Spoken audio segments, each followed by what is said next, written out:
ఈరోజు మొత్తం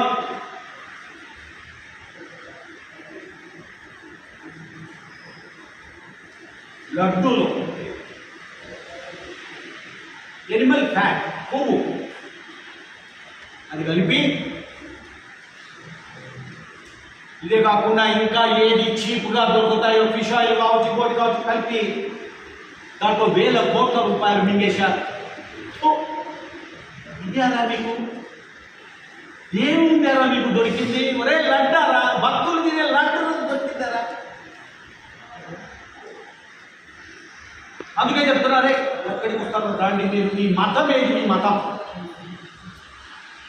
మీ యొక్క కులం ఏది నేర్చుకోవాలా? ఏమనుకుంటున్నారు మీరు?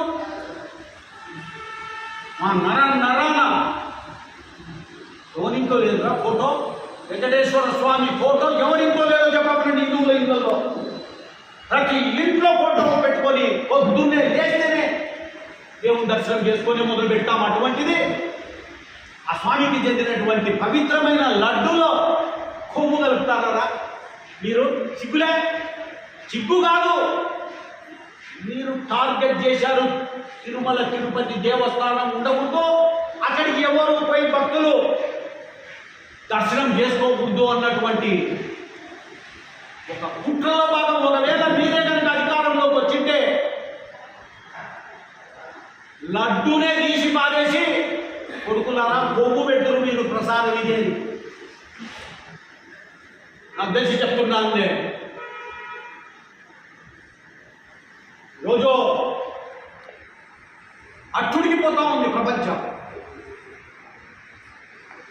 మేము కూడా భక్తులు ఎవరైనా పోయి దర్శనం చేసుకొని వచ్చి తెచ్చి ఇచ్చినప్పుడు మాకు ఇచ్చారు, మేము తెచ్చి ఇచ్చాం. మున్సిపాలిటీ దుమ్మూరులో ఉన్నటువంటి ఆంజనేయ స్వామి విగ్రహం ధ్వంసం, కర్నూలు జిల్లా మంత్రాలయ మండలంలో 2 కిలోమీటర్ల దూరంలో ఉన్న లక్ష్మీ నరసింహస్వామి దేవాలయంలో నరసింహస్వామి శేషపడగలు ధ్వంసం,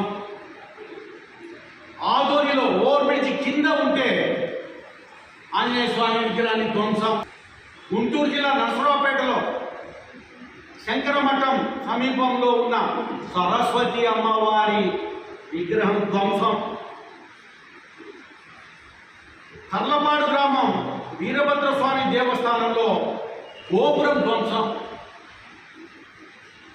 యానాల బైపాస్ దగ్గర తూర్పుగోదావరి జిల్లా ఆంజనేయ స్వామి వారి విగ్రహం ధ్వంసం, విజయనగరం జిల్లాలోని రామతీర్థం కొండపైన విగ్రహాలు ధ్వంసం, ఇంకా ఎన్నో ఉన్నాయి చెప్పాలంటే వందలు. పని కట్టుకొని ధ్వంసం చేయించారు జిల్లాకు. పని కట్టుకొని ఉండకూడదు దేవాలయాలు కానీ ఇంకోటి కానీ. చివరకు వెంకటేశ్వర స్వామి